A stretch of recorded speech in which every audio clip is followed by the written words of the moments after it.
kita nak serbu pula vendor nasi lemak. Assalamualaikum, selamat pagi.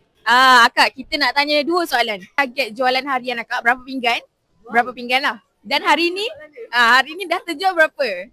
Ya Allah. Asalnya ada 180 plates. 180 plates. Target 150 je. Oh, dah lebih target. So hari ni agak-agak dapat pergi berapa? Allah Akbar. 2,5. Wow. 2.5k insyaAllah. Amin. Terima kasih. Thank you so much. Thank you yang support Araso dan juga nasi lemak juga vendor-vendor lain. Datang tau. Mesti try, insyaAllah tak kecewa. Datang Apa yang special sambal akak?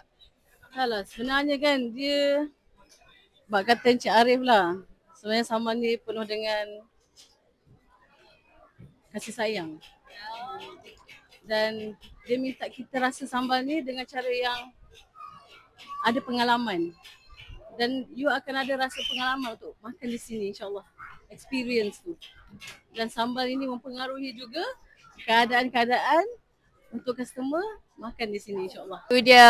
Okay, so nampaknya dah lebih capai target dah. Watak senyum lebar tu.